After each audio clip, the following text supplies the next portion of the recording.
అటు విజయవాడలో క్రాంతి కుమార్ తల్లిదండ్రులకు వైసీపీ జగన్ పరామర్శిస్తున్నారు. సీఐ నాగరాజు వేధింపులతో క్రాంతి కుమార్ బలవడానికి పాల్పడేట్టుగా ఆరోపణలున్నాయి. విజయవాడలో క్రాంతి కుమార్ ఇటు నుంచి ప్రస్తుతం లైవ్ ద్వారా చూద్దాం.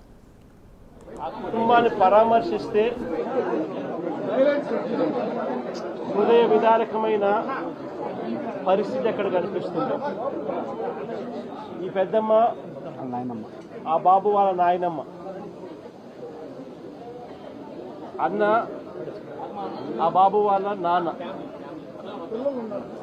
ఒకసారి ఆ బాబు బ్యాక్గ్రౌండ్ ఒకసారి గమనిస్తే వీళ్ళు పిల్లలు, ముగ్గురు పిల్లలు. వీళ్ళ పరిస్థితి గమనిస్తే అందరూ కూడా ఆ చిన్న ఇంట్లో అందరూ కలిసి ఉండే పరిస్థితి. అటువంటి పేదరికంలో బ్రతుకుతా ఉన్న వీళ్ళను ఈ వ్యవస్థ ఎలా చిన్నాభిన్నం చేసింది అన్నదానికి నిదర్శనం. ఆ పిల్లాడు ఒక టాక్సీ డ్రైవర్.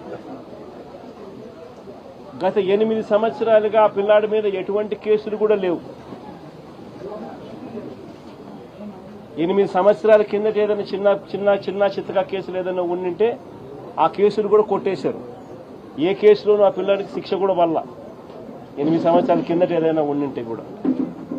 ఈ 8 సంవత్సరాలుగా టాక్సీ తోలుకుంటా ఉన్నాడు. ఎటువంటి చిన్న చిత్తగా కేసులు కూడా లేవు. మరి ఎందుకు అలాంటి పిల్లాడిని బలవంతంగా పోలీస్ స్టేషన్కు రోజు రమ్మని చెప్పి హెరాస్ చేయడం? గత 3 నెలలుగా ఆ పిల్లాడిని హెరాస్ చేస్తూ, ఆ హెరాస్మెంట్ చేయడమే కాకుండా ఆ హెరాస్మెంట్ తట్టుకోలేక ఆ పిల్లాడు చనిపోయి ఆత్మహత్య చేసుకునే అంత దూరం ఆ హెరాస్మెంట్ చేయడం మొదలు పెడితే నిజంగా పోలీస్ వ్యవస్థ అన్నది ఎలా దిగజారిపోయింది అని చెప్పడానికి ఇవి నిదర్శనం. హార్డ్లీ 40 years, 40 ఏళ్ళు కూడా ఆ పిల్లాడికి లేవు. Less than 40 years age. భార్య ఉంది, చిన్న పిల్లలు ఉన్నారు. ఒక చిన్న టాక్సీ డ్రైవరు. ఎందుకు స్టేషన్కి పిలిపిస్తా ఉన్నారు? ఎలాంటి కేసులు కూడా లేవు. కేసులు ఆల్రెడీ పాతవి కొట్టేశారు. చిన్న చితకా కేసులు.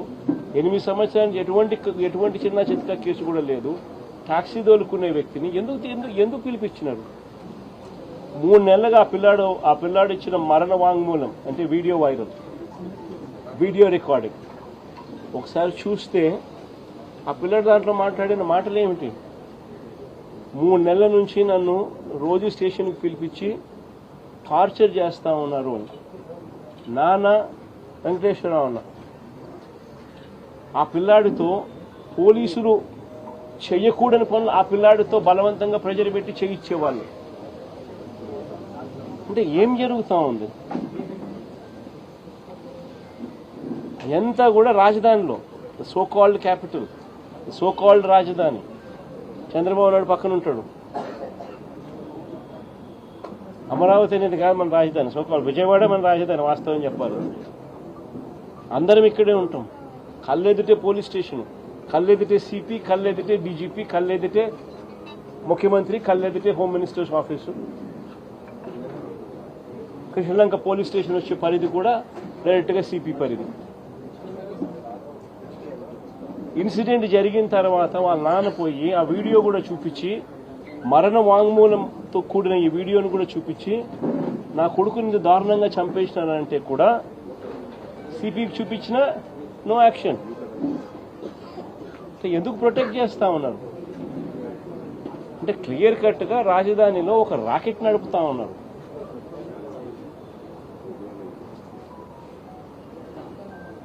పోలీస్ స్టేషన్లో పనిచేసే సిఐ, ఆ సిఐకి ప్రొటెక్షన్ సిపి, ఆ సిపికి ప్రొటెక్షన్ డీజీపీ, ఆ డీజీపీకి ప్రొటెక్షన్ చంద్రబాబు నాయుడు గారు.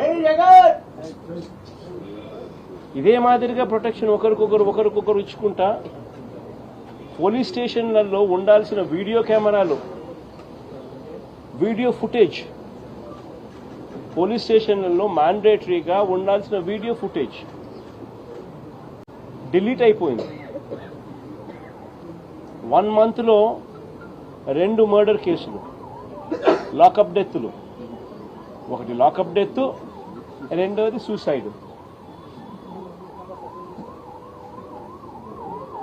ఒక రిమాండ్ రిపోర్ట్లో చూస్తే, పోలీసులు ఫైల్ చేసిన రిమాండ్ రిపోర్ట్లో చూస్తే వీడియో ఫుటేజ్ 1 monthకి లేదని, May 1 నుంచి June 1 దాకా లేదని. రెండో రిమాండ్ రిపోర్ట్ మళ్ళీ చూస్తే 18 months నుంచి వీడియో ఫుటేజ్ లేదని. మరి వీడియో ఫుటేజ్ డిలీట్ చేస్తే వీళ్ళు ఎవరంటే వాళ్ళు ఎప్పుడు కావాలంటే అప్పుడు డిలీట్ చేయొచ్చా? ఒకవేళ డిలీట్ చేసే కార్యక్రమమే చేయగలిగితే దానికి బ్యాకప్ ఉండదా? వాళ్ళ బ్యాకప్, వాళ్ళ సెంట్రలైజ్డ్ ఆఫీసెస్లో బ్యాకప్ ఉండదా వీడియో ఫుటేజ్? సో ఒక పద్ధతి ప్రకారము స్టేషన్లలో ఇల్లీగల్ యాక్టివిటీస్ చేస్తూ ఉన్నారు, కొడతా ఉన్నారు, చంపుతా ఉన్నారు, వీడియో ఫుటేజ్ అనేది తీసేసినారు. కంప్లైంట్లు ఇస్తే కంప్లైంట్ చెత్తబుట్టలో పడేస్తా ఉన్నారు. అంటే ఒక పద్ధతి ప్రకారం జరుగుతూ ఉన్నా కనీసం ఇంతవరకు కేసు రిజిస్టర్ చేయాల. It is actually SC/ST case register చేయాల్సింది. మరణ వాంగ్మూలం తాను ఇచ్చింది, కేసు రిజిస్టర్ చేయాల. వాళ్ళ కుటుంబానికి ఏం పరిష్కారం చెబుతా ఉన్నాం? అన్ని రకాలుగా అన్నకు తోడుగా పార్టీ ఖచ్చితంగా నిలబడుతుంది. అన్ని రకాలుగా కూడా ఈ కేసుకు సంబంధించి లీగల్ ఎయిడ్ దగ్గర నుంచి మొదలు పెడితే అన్ని రకాలుగా కూడా తోడుగా ఈ కుటుంబానికి ఉంటాం. ఖచ్చితంగా న్యాయం జరిగే దిశగా కోర్టుల మీద ఖచ్చితంగా ఒత్తిడి కూడా తీసుకొచ్చే కార్యక్రమం కూడా ఖచ్చితంగా చేస్తాం. జై జగన్, జై జగన్, జై జగన్, జై జగన్.